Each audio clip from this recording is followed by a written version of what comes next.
we're only interested in the work they produce, will find it hard to retain people. And it means they find it hard to retain knowledge and skill, not just people, but knowledge, skills, and future potential. Definitely. I think the future potential one is underrated and flies under the radar a lot.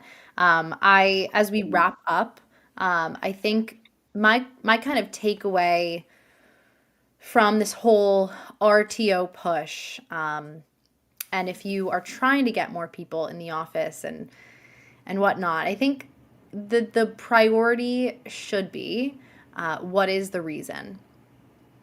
And I say that Yeah. because this generation is, my generation is very much about intentionality. If you want me to be somewhere, okay, but like tell me why and tell me what I'm going to be doing and tell me sort of the point.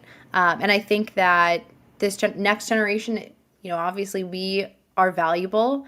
We know how to use technology, not that others don't, but we are digitally fluent.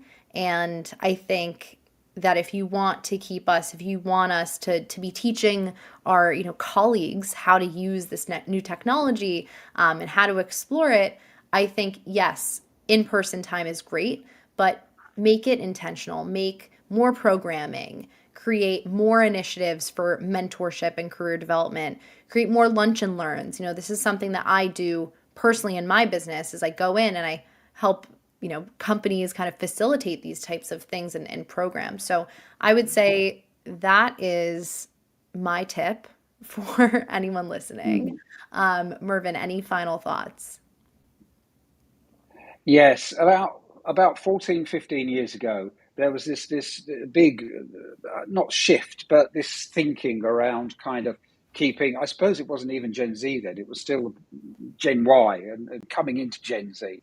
But there was this kind of payoff in organisations that because more established, I won't say older, more established people who've been there longer, maybe weren't quite in touch with these newfangled digital ideas and social media and things.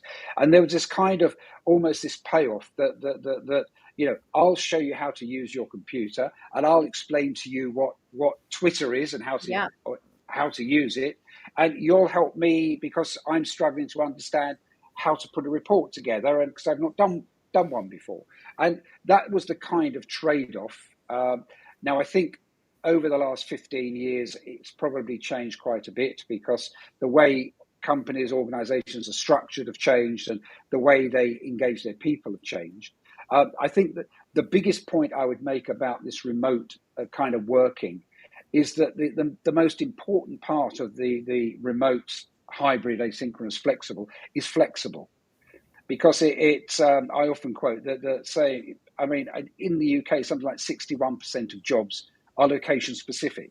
Their healthcare, their construction, their hospitality, their retail, they are location specific. They can't be done from home. But what those people really want is flexibility, which is something they haven't had before. Hmm. They're flexible to maybe manage their shifts differently, and that's the thing that's important. So for the I'll say for Europe, I don't know, it's different. You've got in your land, you've got a new government who might be doing things differently. But I think that this kind of shift to flexibility is important, and understanding kind of how to help people reach their goals the best way. Well said. I definitely concur with a lot of that.